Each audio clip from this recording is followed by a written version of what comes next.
Our first question will come from Bob Frisbillo with Sooner Scoop, and then John Hoover.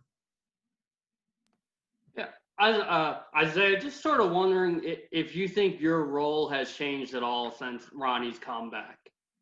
Not at all. Obviously, a different position with LaRon Stokes being out. But other than that, I don't think my role has really changed much. They still expect me to be productive and to make plays just as much as I have been throughout the season. So I don't think my role has changed since Ronnie's been back. I think it actually elevated my role to, because Ronnie out there, he's playing to the standard he plays at.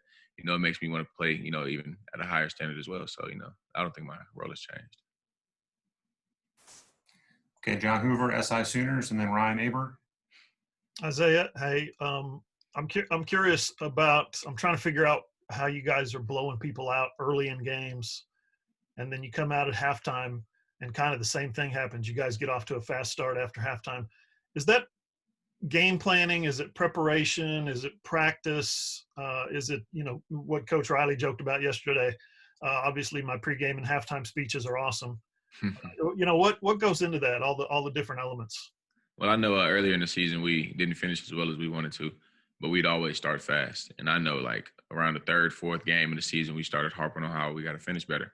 And from that point on, we really took the time throughout practice and even off the field, like preparing ourselves to be able to finish better in games. So we start strong, then we also take it upon ourselves to take great pride in finishing as well. And you've seen that the last several weeks in the games we played in. I feel like we earned that respect to know that we'll be out there playing all four quarters. So I think definitely it comes from preparation and also the mindset that these coaches have instilled in us. Cool. Thank you very much. Ryan Aber, the Oklahoman, and then Eric Bailey. Yeah, Isaiah, when you look back at the evolution of this defense since you've been around, especially in the last couple seasons since Alex took over, what do you feel like's been the biggest key toward helping this defense turn around? And did you ever wonder if it was reasonable to play good defense at OU with the kind of offense y'all have, especially? Definitely. I think what played a role in that was how much Coach Grinch believed in us.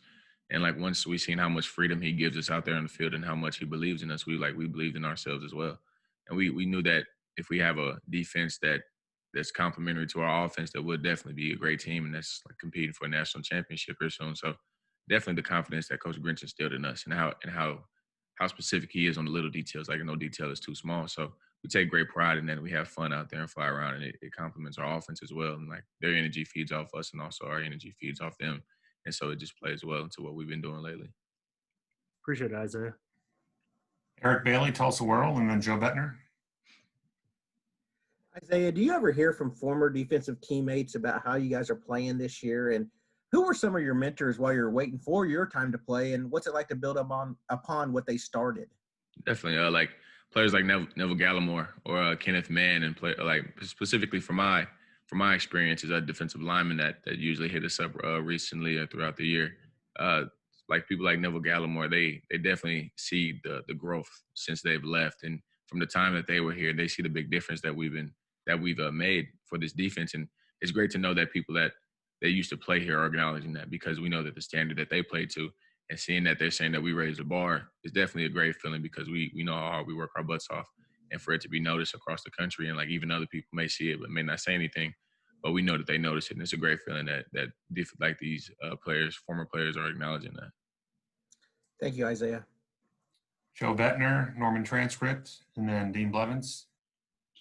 Isaiah, with the way that Brenden Riley Hiles on Saturday, Lincoln was talking about just how much he means to this team, and obviously with the unsportsmanlike penalty he had early on in the game, it didn't affect too much. But I'm curious, how has Brenden, who's picked up a few of those flags this year, how has he responded in those moments, just being around him on the sideline after a defensive series? And can you maybe speak to how his teammates view him as far as just the value he adds to this football team? Well, he's out there for a reason, because we definitely trust him, and it's not anything other than that. We trust him, what he's capable of doing, and he's a smart player. He knows the defense inside and out, and that's the reason why he's out there. He makes plays as well, and of course, he has his mistakes, but we trust him, and he doesn't let it affect him the next play or the next game. you wouldn't even know that. Like if you didn't know Buki, you like out from the outside looking in, you wouldn't know that he got a penalty on a previous play because he doesn't show it and he doesn't let it bring him down. Like obviously he'll probably be frustrated about it, but he won't let it affect the ones around him. He'll like say next play, move on, and he'll like apologize and try to make up for it. So he's definitely out there for a reason. He's definitely a leader on our defense, and he's definitely a big value for us. And we definitely don't take that for granted. Gotcha. Thanks, Isaiah. Okay, Dean Blevins, KWTV, and then Kerry Murdoch. Yeah, Isaiah, you and the defense have been playing great.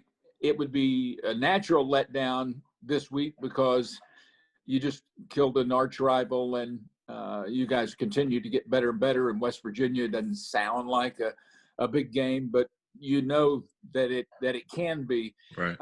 Any chance, or what do you do to make sure that you don't overlook this bunch? Yeah, definitely. We don't underestimate any opponent. And we know how it feels to lose, and we know that we don't want that feeling again. And with the great offense that they have, with the great run game that they have, we're definitely not underestimating them. So the way that we're preparing is definitely not something that we're going to take for granted this week either, because we know that what they're capable of, and we know the stats that that they put up. So it's something that we'll take great pride in as well this week, because they're a great football team as well, and it's something that we just don't want to have like cross our path on was something like we'll regret on for like what we could have done or what we should have done. So we'll definitely like know what we have in store for West V. Gotcha. Thanks. Okay, Kerry Murdoch, Sooner Scoop, and then Parker Thune. Hey, Isaiah, we talked so much last year about, speed D and simplifying things and the wristbands and things like that. How much, does Alex Grinch's simplified approach help the young guys, especially since you didn't have spring? You kind of had a convoluted fall game. How much is it help those young guys with his approach to get them to be able to contribute as much as they have now? I think his approach and his way of calling the defense helps them more than anything, because the hardest part that they have to worry about is throughout practice, learning what the plays are, learning on what to do. So when it gets to the game, they just got to look at the numbers, see what the play is, and do what they have to do. And I think it's definitely a great help. It's a great approach because we didn't have the spring, like you said, had a small time to prepare for the season. But with the young guys that we have, it wasn't much for them to learn, because Coach Grinch's defense for us is so simplified that you just look at the wristband, see what the call is, and just know your job. So instead of, looking for like a certain signal or something like that. So his defense is definitely a great approach for especially young guys who didn't get much time to prepare for the season. And it's definitely turned out pretty well for us, and has a lot of young guys playing and getting reps. Appreciate that, Isaiah. Happy Thanksgiving to you, man. Thank you, man. You too. Parker Thune. Isaiah, you guys are very clearly firing on all cylinders right now. And Ronnie Perkins said after Saturday's game that he believes you guys are the best defense in the Big 12. Would you agree with that? I would agree with that. And I feel like that's something that we earned. Like, I feel like we earned that title. And I think it's about time that people start putting that respect on our defense, because we've, like lately, throughout the whole season, you see that our defense has really been putting up numbers and really have been stopping offenses. We hear the narrative going into games every week on what this offense is capable of, on what they can do. Then our defense proves that we're something to be talked about as well. And the things that we've been doing with the TFLs, the takeaways, the sacks, and up front with the defensive force that we bring, I feel like it's time that we earn that title and get that respect that we deserve. And obviously it wasn't given. It's a lot of hard work put into that.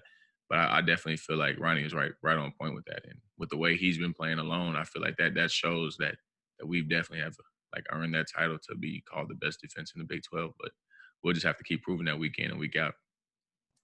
Appreciate that, Isaiah. Have a good week. Thank you. Okay, last question, Myron Patton, Fox 25.